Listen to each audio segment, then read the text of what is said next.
everyone. Hello. It is our fourth episode of Rise Like a Phoenix podcast. My name is Daniela, and I'm here with my dear friend and colleague, Stephanie Hartwell, the closure coach. And we are here to talk today about grief. The title of today's conversation is Why Grief Isn't Love, It's Loss. Yes. So let's move right into it. Let's unpack that title a little bit. Yes, the title. It's one that's very close to my heart because I think there's so much misunderstanding and misconception about grief in general. And there's this idea out there that grieving is a kind of like a badge of how much you loved a person or an animal. There is no quote about grief that irks me a little more Yes. than you were thinking of the same one. We haven't even talked about this. That grief is the price you pay for love. Oh my God. Thank you. Thank you. Let's debunk that.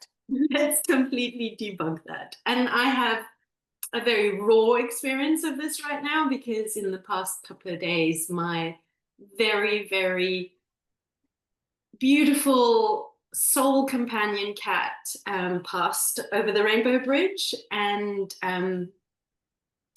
so I held her when she took her last breath, and a minute later, her heart stopped. So I know this feeling very intensely.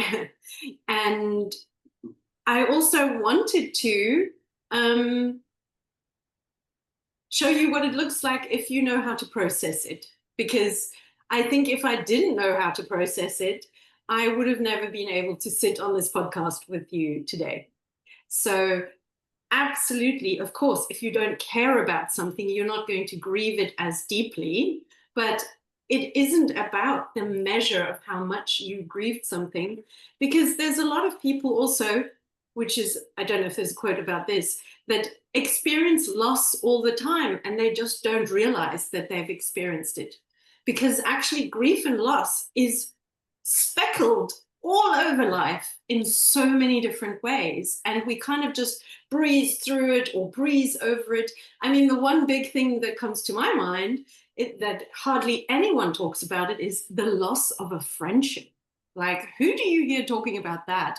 Or the other big one, the loss of your children leaving the house when they go off to university, or, a business loss. These are, yeah, go Well, on. let me share the definition, the operational definition of grief that I love. It's just very straightforward. Some of you that are here in this group may remember the Death Talk series that I did forever ago, and we talked over and over about the following: that grief is the healthy, natural, and instinctive response to change, both wanted or unwanted. Ooh. So anytime we experience change, and welcome to Earth School, the 3D material plane of impermanence. We just said that, yes. Yeah, wherever there is change, wanted or unwanted, right? Death is a big unwanted change often. Any transition, people experience it with the seasons and they don't even necessarily consciously know why. So wherever there's change, wanted or unwanted, there is some degree of grief.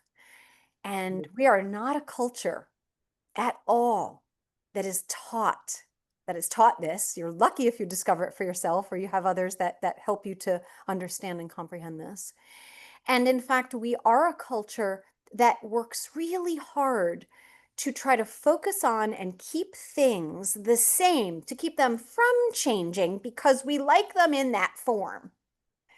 So we have a more than any other culture I've ever experienced, we are the least death and change literate, the least death and change comfortable.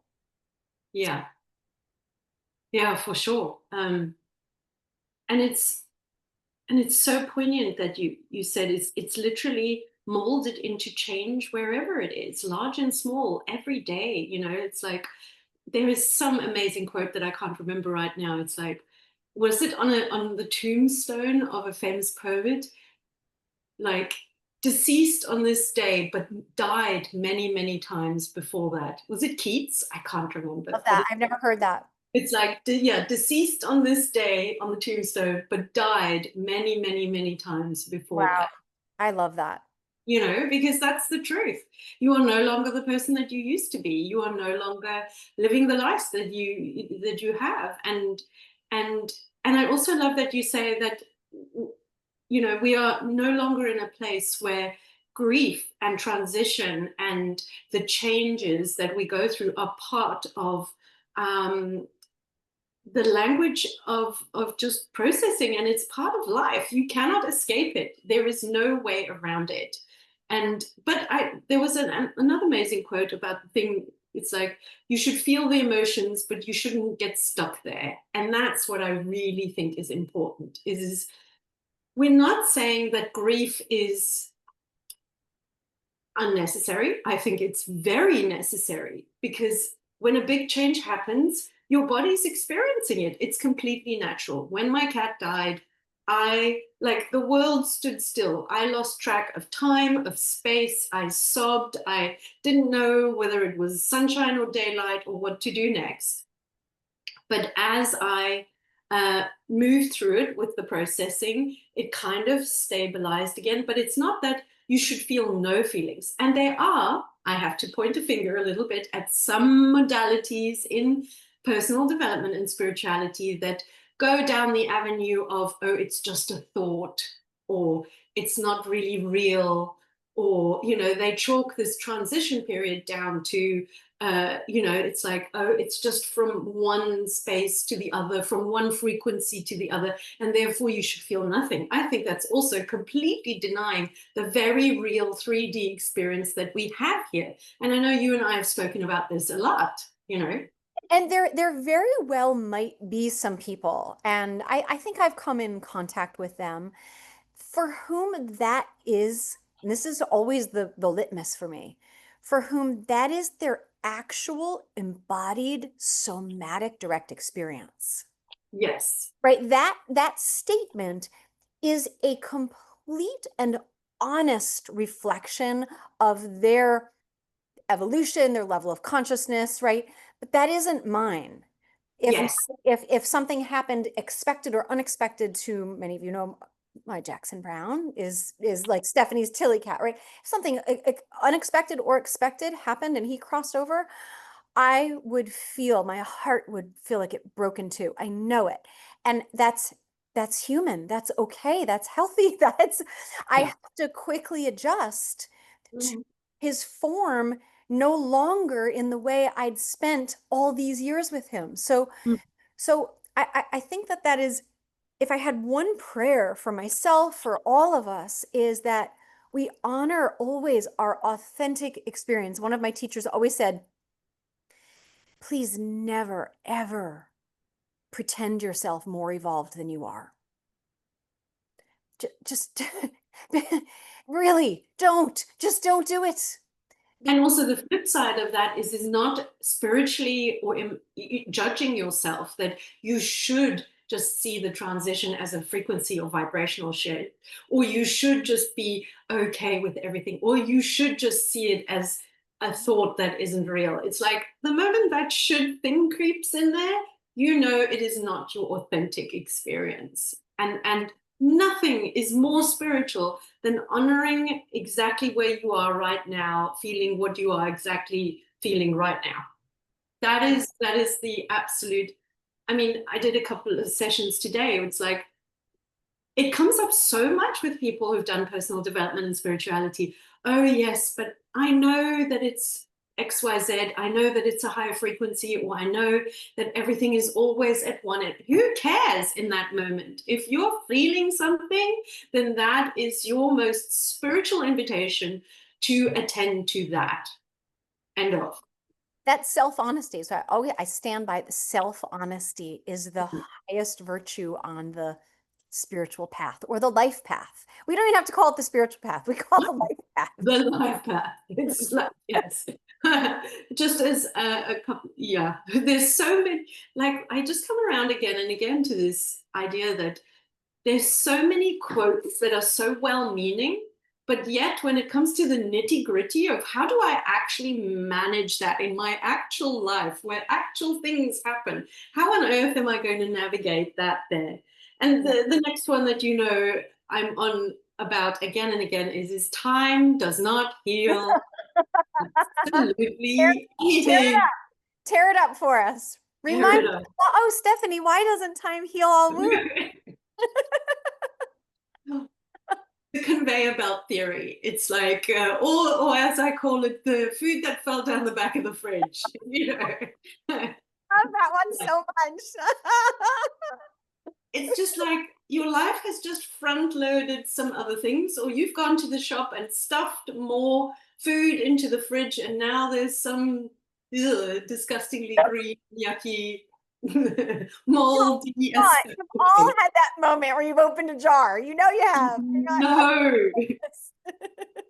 So time just shoves things to the back of the fridge of your mind, or conveniently sticks it in the box into your loft or basement. But this idea that out of mind, out of sight is completely incorrect. And I want to share a little piece with you.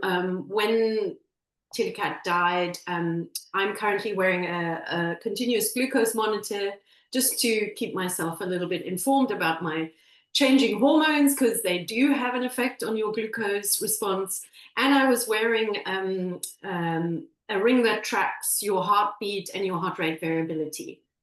Let me tell you, after a couple of hours of sobbing, my body was out of whack like nobody's business. My heart rate variability was as unresponsive as possible. My blood sugar had gone sky high, even though I'd ate nothing. How's that? And I could obviously feel my adrenaline and my cortisol and all of that. So this idea that just feeling grief, and not processing, and you're walking around with it day after day after day after day, not only does it have a huge effect on your mental health, your clarity, your brain fog, things like that, your physical health is impacted also. This idea that you could, I think just historically, there was such a thing that you could die of heartbreak in the 1800s. Like, it's not an actual thing. No, there is a literal, we have a member in the community who has shared on her Facebook post about experiencing, there's and somebody could Google it right now. There's the medical term for broken heart syndrome has a more technical term than that. And that is what it is. That it really, grief absolutely impacts the heart. It impacts the lungs. It impacts our sleep. It impacts our digestion, the physical body, especially in the first month of a significant loss. It is such a physical, somatic experience. And it's mind-boggling to me that losses, family losses, for example, people are in the United States are given 1 week, 5 days, 5 business days of bereavement time off from work. And when it is so not enough. It is so not enough. And there are some people for whom going back to something colleagues at work is that's nourishing, and that's different than being forced to go back. For sure, for sure. I think the first thing that happened when Tilly Cat passed is, and I was sobbing in that moment, like to the base of my soul. The first thing that came to mind was, this is very unnatural that I'm doing this alone with my cat on the sofa. I was thinking, historically, this would have never happened. We would have been part of a community, we would have been part of a family, or many generations living in a compound. And I phoned my best friend and I just said, can you just be on the phone with me while I'm just going to hold this this process here. It's like I just need to not be alone here because this is unnatural. This is, No, and I it was, needs witnessing. Grief needs yeah, witnessing. yeah. It's like I don't need you to say anything. I just literally need you to just, I need to see your face and just be here with me. So I was thinking, my gosh, in our society, how many times are we absolutely alone going through this? Or we are surrounded by people and we feel alone going through this. Because you can be in a room full of people and feel completely alone. Then the next thing I thought is, I'm now also stuck in, well, I was in the unique position that I didn't have anything on that day, but it's like, where is the community? Where is the safety net that's catching me? Where is the nature that I can be in? I mean, I always come back to this. Historically, you would have been in a situation where there would have been drumming and dancing and, or even in Wailing and literal wailing. wailing, so sound. But all of it was always involving the body. And this is another little bugbear of mine that I know we've talked about a lot, is a lot of personal development and spirituality has kind of just cut us off from the neck upwards, and has completely forgotten that you're still experiencing this life with your physical body. And therefore anybody that tells you that they are processing things, which for most people it often just means waiting it out, waiting it out until something else front loads the front of the fridge. Processing, in my opinion, I know not everybody agrees with that, has to involve your body. And there are many forms: drumming, dancing, walking, running, singing, humming, chanting, wailing, So it has to involve something about the body, and that just seems to be not in our awareness in modern day life, correct? Or just, also out of the reach of a lot of people. It's like they are alone or they are at work, and there isn't anything that would catch them in this kind of community sense, which, yeah. I mean, I'm a big fan of havening. I've talked about it a lot, which is the process of touch, but in this case, self-touch. Mm. So if you are lucky enough to have a community, fantastic, or a physical practice, that's wonderful. I know you also teach Qigong, that's amazing. Some people use yoga, some people, I mean, there are many different practices, but I got introduced to havening when I was very ill, wherein I was bedbound. I was alone. There was no one else. The highlight of my day was somebody delivering post or food. I saw nobody most of the time. And so I then realized that you are not completely abandoned because actually you can self regulate. And havening is the modality of the touch of the hands, the touch of the arms, or the touch of your face to regulate your body. And the great thing for me was you can do it completely alone.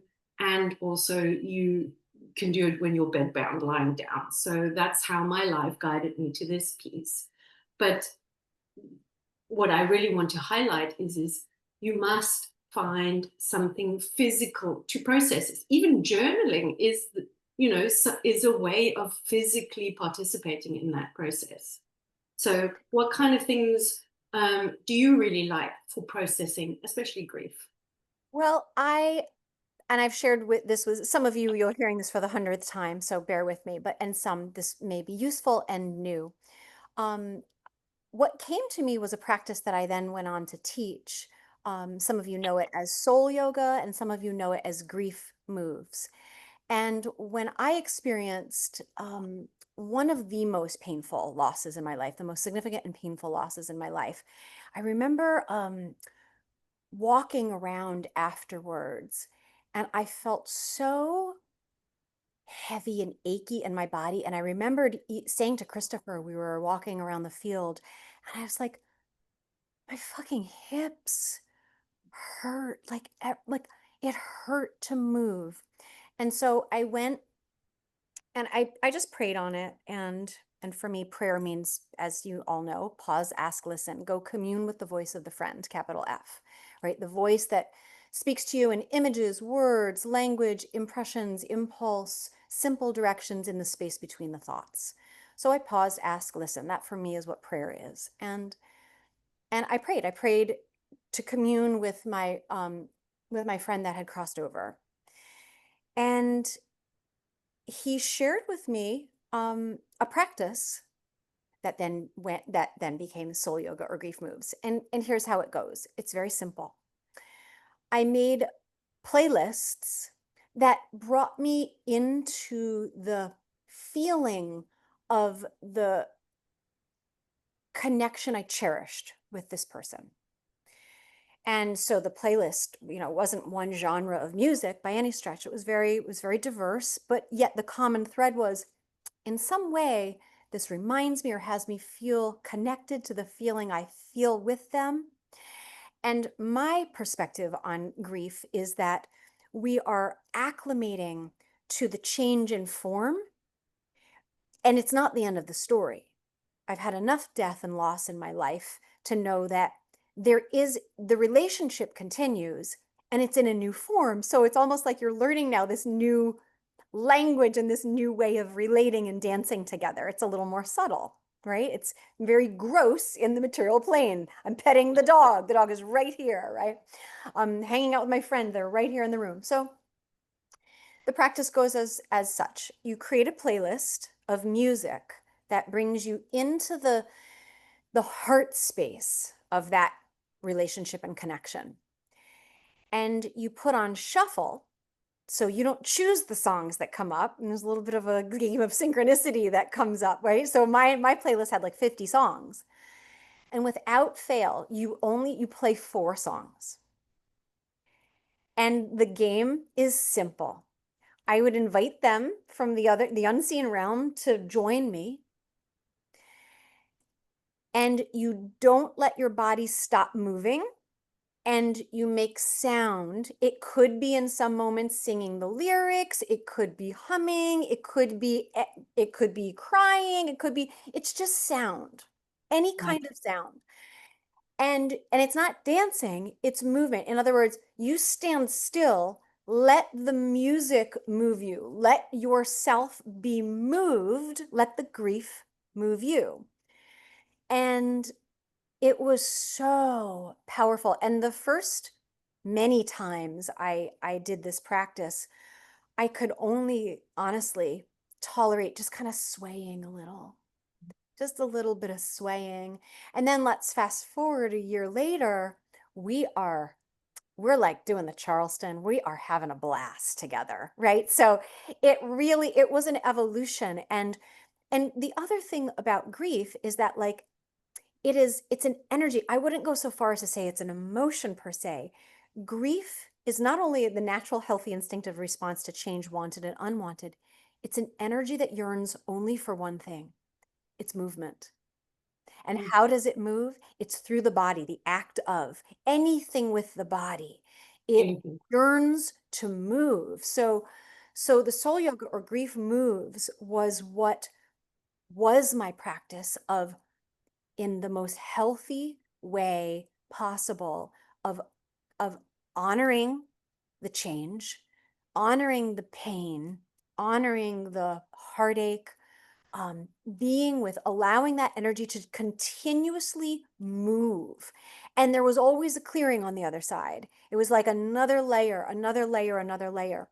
And in my experience, because there were many years as I worked solely in the field of grief education and one-on-one work with clients.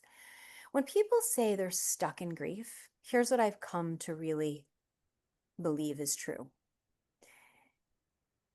It means there's one thought, one statement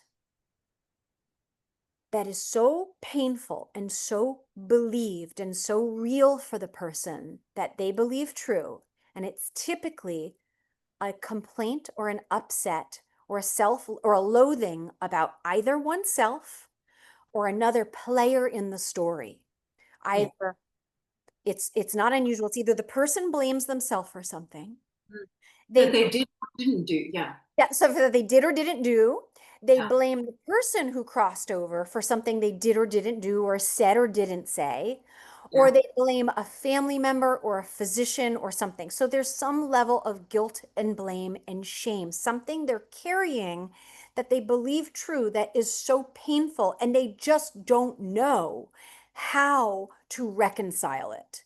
So Yes. it becomes everything else, it goes to the back of the fridge Yeah. until, and here's the key to being able to start to heal that, to start to question it, is it has to be named in its simplest, most potent language. So, for example, I had a client for whom he was with his mom in the hospital. Mom was in almost virtually a coma while the son was visiting. And one night, and in order to get up, it needed somebody on the left and on the right of mom to help him with the bathroom. And so here's the son was on watch, falls asleep because it's 3 a.m. It's what you do. And mom gets up out of bed all on their own. Like this hadn't happened in like weeks and weeks and weeks, like a surge of energy. And she falls, hits Right. her head, and then that catalyzes and speeds up their transition to the unseen realm. So until this client could say, it's my fault, mom died on my watch. It was the alternating, those two. Mm. They were literally stuck in grief Mm. until that thought is, that belief is named, witnessed, and then I would say take it to Stephanie to Yeah. Or process it in some way. exactly to do your magic. People literally authentically do stay stuck in their grief. Absolutely. And it's not because they don't want to. It's how does anyone know? In our modern society, we have no more process. No And more who's going around saying, what is your most painful, deepest, shameful, guilty, blamey thought? yeah. Well, That that's remained covered. yeah, it remains covered. And you know what happens when we cover things, especially at the back of the fridge? They grow moldy, they stink, and they infect everything else. Pretty much. Um, so profound what you've just said. I had a young lady as a client recently. Her mother had killed herself in the garden, and initially, I mean, she was the one who found her. So not only was there a huge amount of visual shock that you absolutely, because your brain is going to take a picture of that, you need to process it and remove it from the amygdala. There's no way around it. People who have been in car accidents or in war zones will tell you exactly the same. It is a type of PTSD. But then, of course, exactly what you said, there was the would have, could have, should have element of it that just then spins it over and over in like this washing machine, or more like a black hole that then pulls everything in. And she was so consumed by this shock that her relationship suffered, her work suffered. And this is why I like the visual idea of black hole. It really starts to suck everything into it. And so thinking that grief doesn't do any damage because the damage has already been done by the movement of the physical person or animal across it. No, no, no, no, no. Is the damage it's doing again to your mental, physical, and relational health is profound. And so find a way. I'm literally not attached to whatever, but if you take anything away from this podcast today, is find a way, a method, a tool that works for you, because grief and loss happens over and over and over again. And one of the things that happened to me with Tilly Cat's passing, because she had been so fragile, I had helped her and had attended to her. And for about a week or so, I hadn't done my own processing work. And so when she did pass, I wasn't just crying out the passing of this beautiful furry soul. Everything else came up with it. And that's what happens to a lot of people that I personally do grief work with. We start on one thing and it turns into, well, that loss then comes up and that loss then comes up. And Like the it's like Hydra. Yeah. Yeah, you've opened a can thinking there was some chickpeas in it, and it's this bottomless pit of stuff that just comes out and out and out.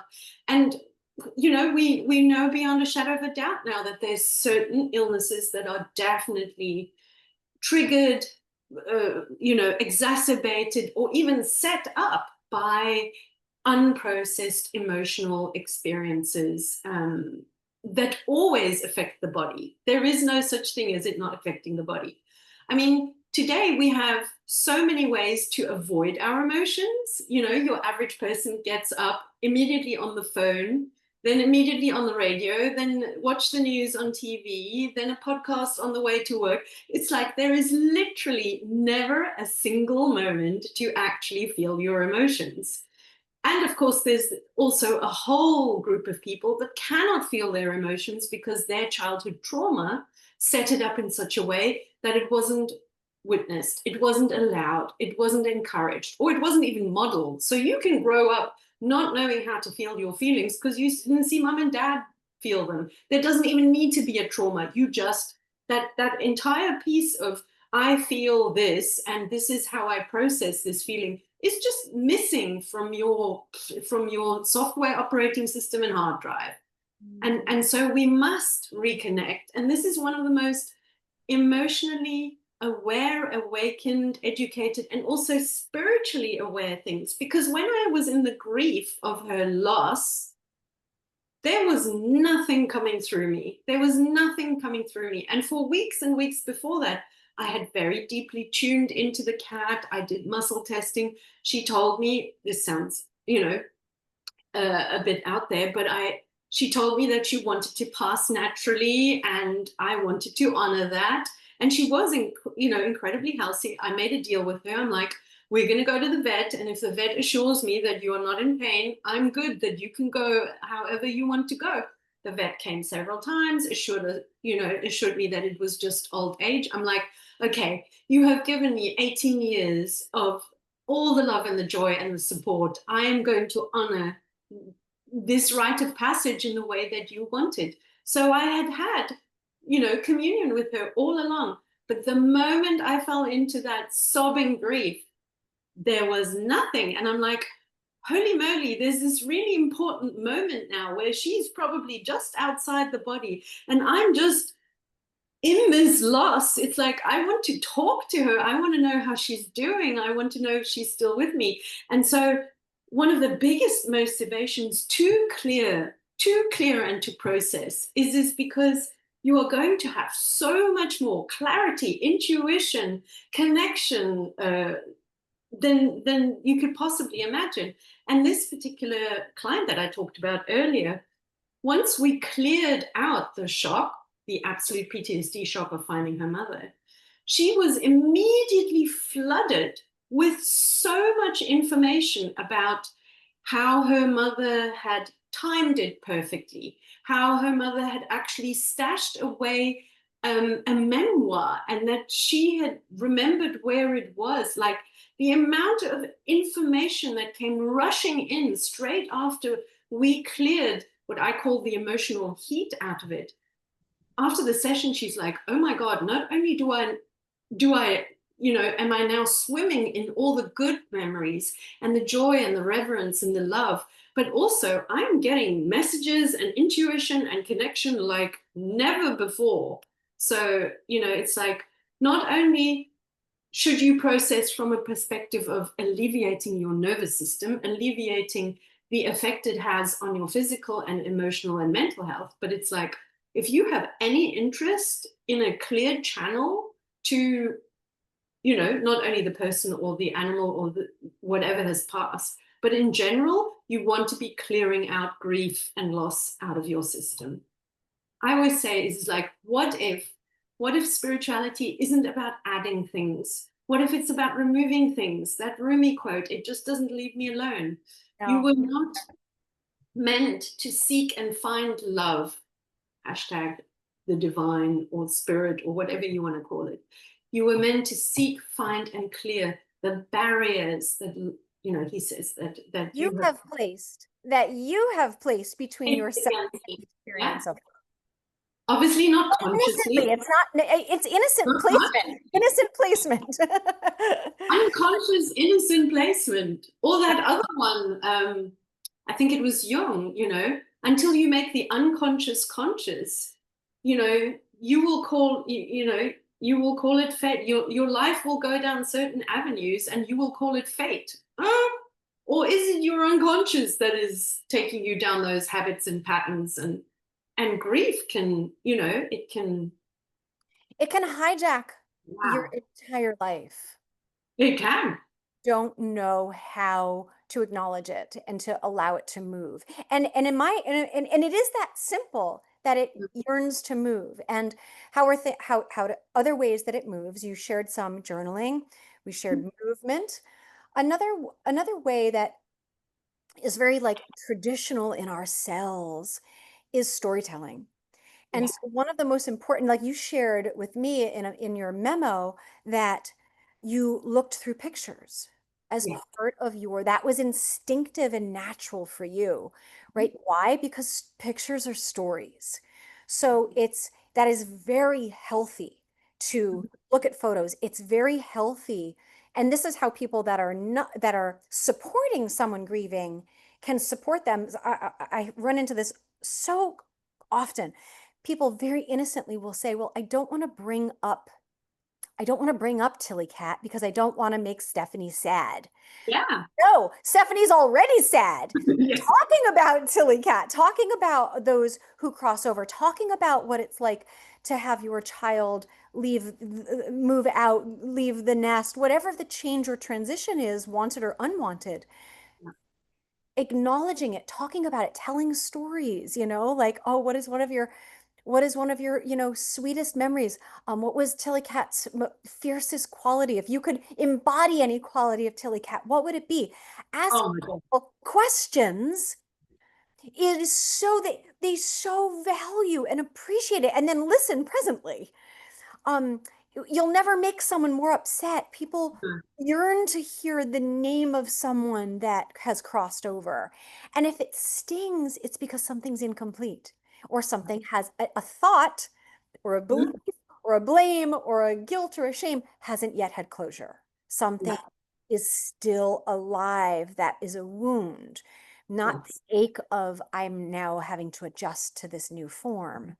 Yeah. So stories, we want to talk about it. I love it when I encourage people, take 30 days and make a post a day on Facebook about the change, and talk about it from a different facet. Invite people in to share, right? It never ceases to amaze me how willing and honored people are to participate in those kinds of dialogues, because that's as human as it gets. Many of you know the story of the Buddha and the grieving mother and the mustard seed. Her child dies, and she goes to the Buddha bereft, says, please, I know you must be able to help me. Bring my child back. And he says, well, first things first, you have to I just need one thing. I need a mustard seed from the home in the village where death has not touched. And she's like, oh my gosh, no problem. Off to get that mustard seed. Knock the first door, like, oh my gosh, I need a mustard seed so the Buddha can help bring my child back. I think I need a mustard seed from a home death hasn't touched. They're like, oh, their eyes welled up. We're like, oh, we're so sorry. We wish we could help you, but our brother passed here, 2 years ago. Okay, I'm so sorry. I'm so sorry. The next house, and the next house, and the next Mhm. house. There's no one. There's no family. There's no unit where death has not touched their home. And so she gets it. And so she goes back to the Buddha and says, I understand. This is the common thread. This peak of impermanence is the common denominator that unites everyone together. And it's such a powerful story because it is something that we all, Mhm. there's no way around Yeah. in an impermanent realm. There's no way around this one. And that's why, I love your invitation to give that person space to talk about it. One of my friends did that for me. She said, tell me all your favorite memories about Tilly Cat, for instance. the cat couldn't resist any ironed anything. The moment I ironed anything, the cat sat on it. Or no matter what chair I would sit in, if there was a tiny sliver of a space behind it, she would squeeze her body in behind me. So it's like that's another way to bring up the joy. The joy. I'm. I really also want to touch on a topic that is a bit taboo, but I do think there's value in talking about it. So for many, many years, I was a facilitator of a system called the DiMartini method. It's a very cognitive way of looking at all sorts of difficult life events. And one of the great processes they had um, is the idea that loss is actually, there is no such thing as loss. It is only transformation from one form into another, which is part of a lot of spiritual Sure. modalities. And But it's not untrue. no, it's not It's not untrue. But untrue. what this system did in particular, it actually quantified it, and an exercise that I call the gift of death. So hear me out. Hear me out. This is taboo. This is uncomfortable. You can disagree with me, but it's something I do in my life. When something transitions, I want to get to such a profound level of gratitude, not only for what was, but also for this unbelievably incredible act of transformation that has a gift in it for me. And so what I did with Tilly Cat, I immediately started a piece of paper and I wrote, and again, this is taboo, I wrote, "Thank you so much for the gift of your death." Because the truth is I had been stuck at home for quite a long time. I had not been able to go out much. I had not been able to drive to my friends who needed my support in their life. So I said, "Thank you, Telecat, so much for the fact that you have now released me to be able to support my friends more."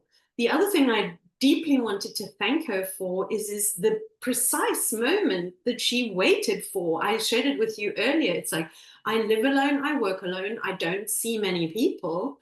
And she timed it so specifically that out of the blue, a friend had to travel through and I had to pick her up at the airport. Literally, when the cat passed, I drove to the vet picking up my friend. This cat had timed it so precisely that I wasn't going to be alone and that I could spend the evening talking about the cat. So there is also a gift in death. Whether that means you no longer have to worry about the cat suffering, or you don't have to, for several months, I had to clean up little accidents with food and the poop tray and things like that because she was getting increasingly more weaker. It's like there is a gift in death because I truly believe that there is also a transition of that energy in a form, and the DiMartini method does this very well. So it asks you to write down all the things that you're going to miss about this person or this cat, but be specific. And the most incredible experience I ever had of this exercise was early on when I was a facilitator in the system. And a lady hired my services. She said, "My mother is in the hospice. We are all gathering around. I would like to hire you to do the gift of death process with my family afterwards. Could you please come and see us all?" What I didn't know is that the mother had actually caught a virus and was passing on that day. And I'm like, "Oh, I'm so sorry. It's inappropriate for me to be there." She says, "No, no, no. It's actually fantastic that you are there."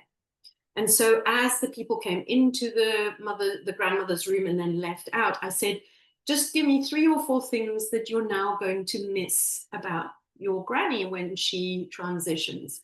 And what they all continuously said as their number one thing, there were other things on it as well. They said, "Oh my goodness, her beautiful blue sparkling eyes, no matter how old or weak she got, she just had these beautiful sparkly eyes." And it was true. It was this lady had a phenomenal energy. And I did stay with the family and she did pass. What I didn't know is that the young grandson had been there with his girlfriend that nobody had met before. And she was supporting him sitting in the car. So I sat in the car with her to keep her company while this was happening. And then once the grandmother had passed, they were bringing her in. The moment the grandson's new girlfriend walked in, everybody gasped because she had the exact same eyes. She had Mm, the exact same, I'm still getting goosebumps to this day.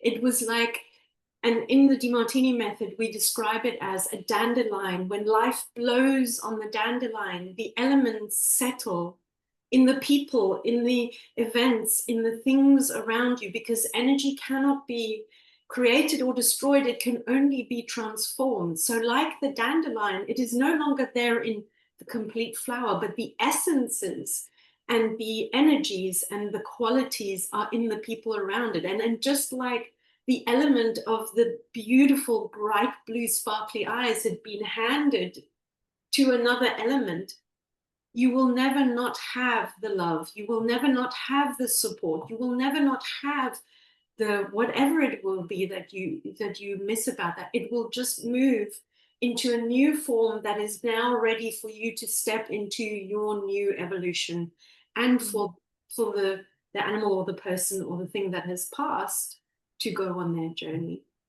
mm. Oh, that's so beautiful, Stephanie. Thank you for So sharing.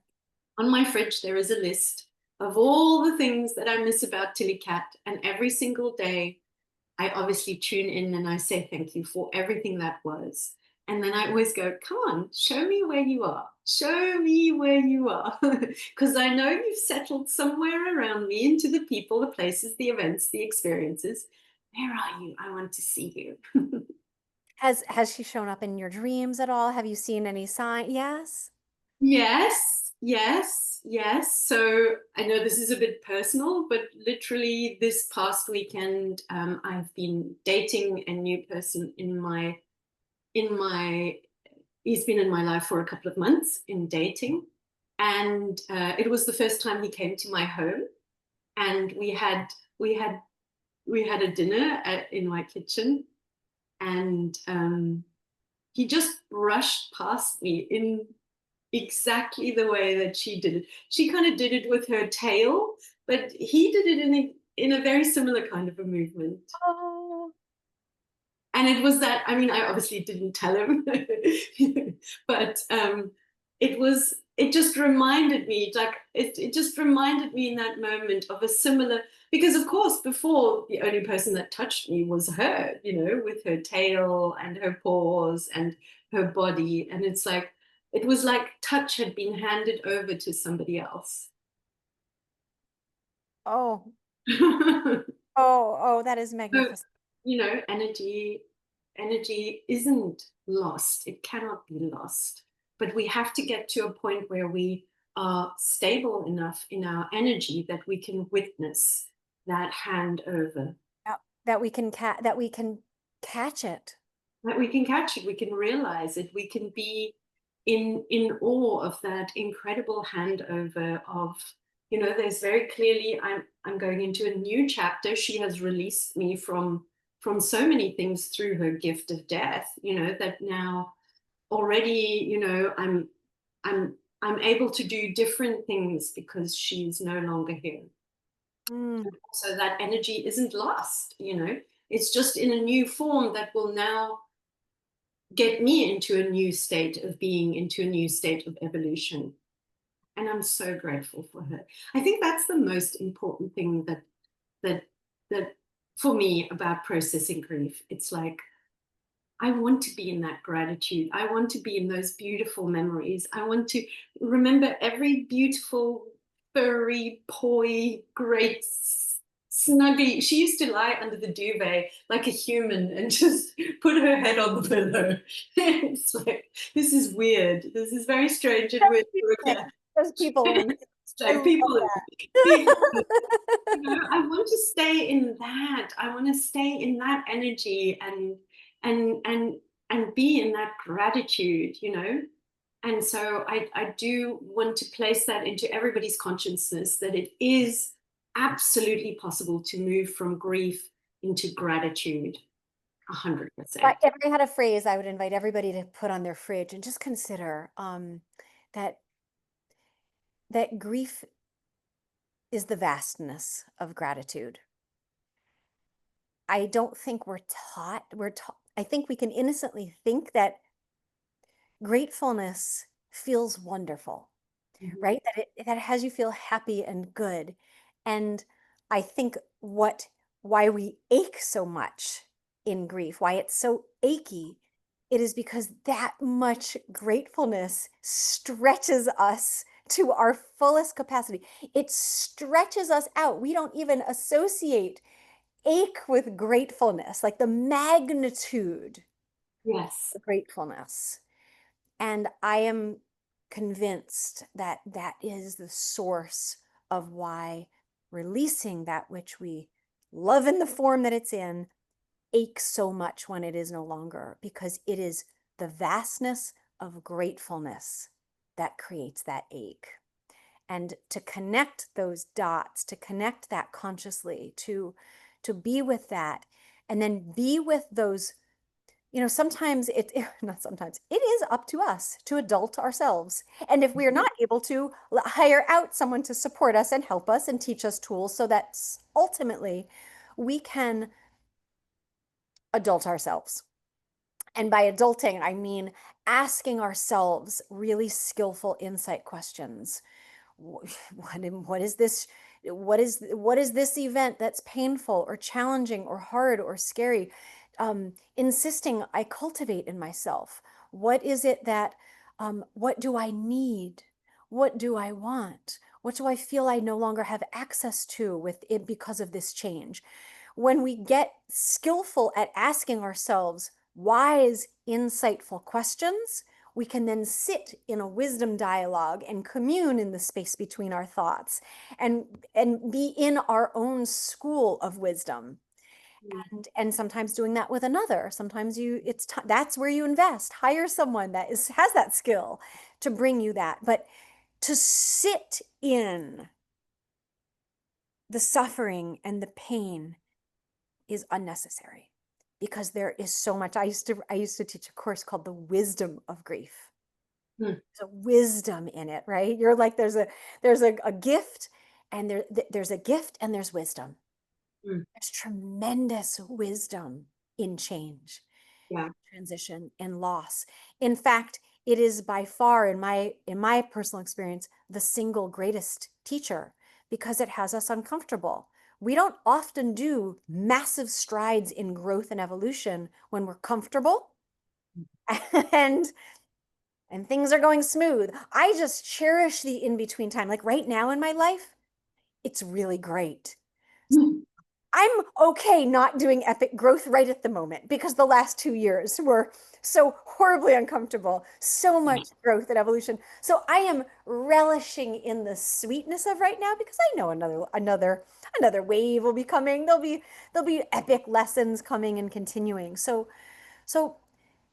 friends, please turn inward and teach yourself how to read, ask other skillful guides. What are these skillful questions I can ask myself to support my own healing, growth, and evolution through all the waves of my life?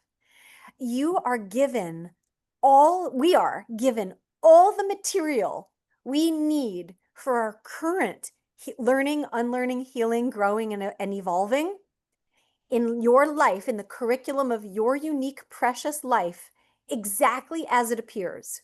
Whatever is happening in your life, friends, right now, you have all the material for your current curriculum of unlearning, learning, growing, evolving, stretching, gratefuling. It's all right there. Almost as if the most brilliant creative intelligence had crafted something so personal and specific for the evolution of your soul. I love that. That is really powerful. And I think I want to just hook onto what you said earlier and say, loss, transformation, and change is inevitable. Suffering is optional. You do not need to suffer. You do need to move and process and, haven or journal. You need to do something to process it for sure, because just waiting and just letting life load up the front of the fridge is not going to work. But suffering is not necessary. There is no badge of honor for it. And take responsibility for the fact that just like we clean our houses and our kitchens and our teeth and our hair, we do have to clear and clean out those big, overwhelming life emotions. And obviously, grief and loss is one of the biggest ones. And it will happen again and again and again and again, because that's the only thing that's guaranteed and constant is change. And if you're listening to this, friends, and you're navigating a change, wanted or unwanted, in your life, and you still aren't sure what to do with that, I would simply suggest the following: commit every day for going for a walk outside for an hour. It's not a speed walk, it's not a high intensity walk. It's simply without music and without a podcast. And it can be with a dog, and I would say maybe optimal without. If you can go to a path, a walking trail, by a lake, nature, that's bonus. And minimally, outdoors is nature, right? If there's a patch of grass or some shrubbery and you're walking in a neighborhood, that's nature. Nature is as vast as it gets. And give yourself to that walk. Just give yourself to that walk. You will be amazed. You will be amazed. A minimum of 30 days. If you're navigating change, you're finding yourself feeling agitated or trapped, stuck, resentful, anything, and you don't know what to do, how to be with it, go for an hour-long walk every day outside.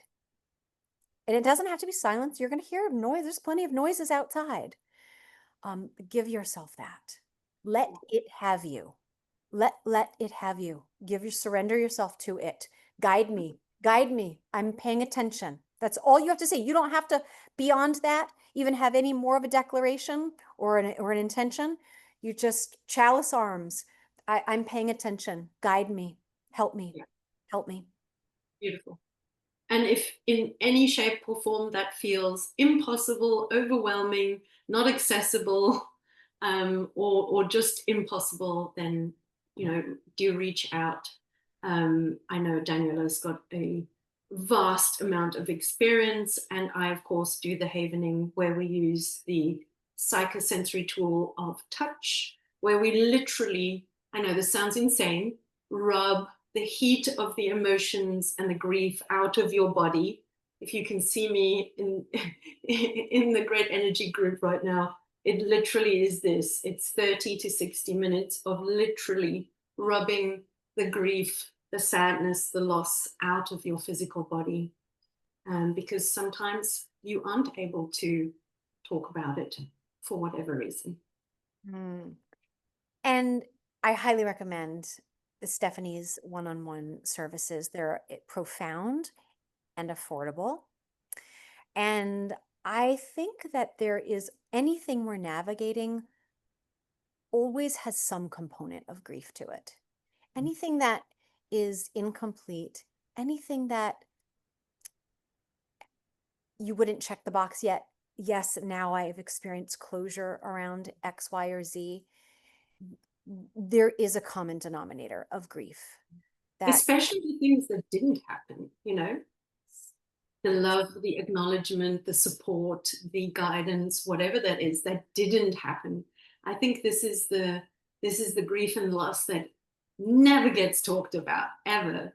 Whether that was in your childhood or in a relationship or in an organization or a job or a partnership, that sometimes can burn brighter in our pain body than the things that did happen. So don't underestimate grief. But you know, there are many, many ways to move through it. So reach out to us and we will guide you to whatever works for you. And lastly, I would also say, instrumental, the grief, the loss that I was sharing about earlier, what was very helpful was doing a reading, a natal chart reading, crossing my chart. I did this with Lori, and Raina is really, really skillful with this as well. Taking your chart and the chart of, if it's a person that has crossed over or a pet, merging those charts together. And Raina and Lori are phenomenal at giving a context for the timing, the circumstances, the bigger life lessons, your karma together. That gave me enormous peace of mind. It really helped to connect some dots that I felt deep down inside. And so oftentimes, I'm sure you experience the same.